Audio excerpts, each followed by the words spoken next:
Bank ডাকাত S আলমের প্রত্যক্ষ প্ররোচনায় চটপটির দোকান দেখিয়ে 234 কোটি টাকা ঋণ নেওয়া নওরোজের দেশ থেকে নিষেধাজ্ঞা করেছে সরকার।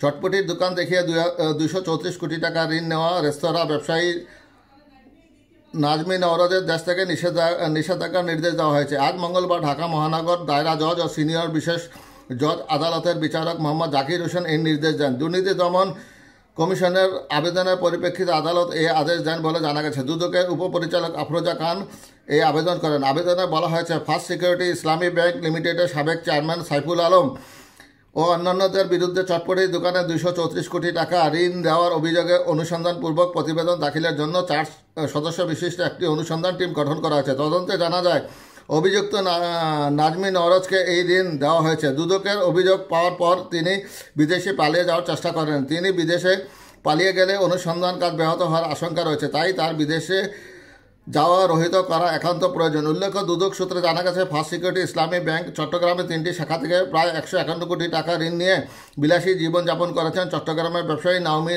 নওরোজ। সেই ঋণ সুদ আসলে এখন 234 কোটি টাকা দাঁড়িয়েছে।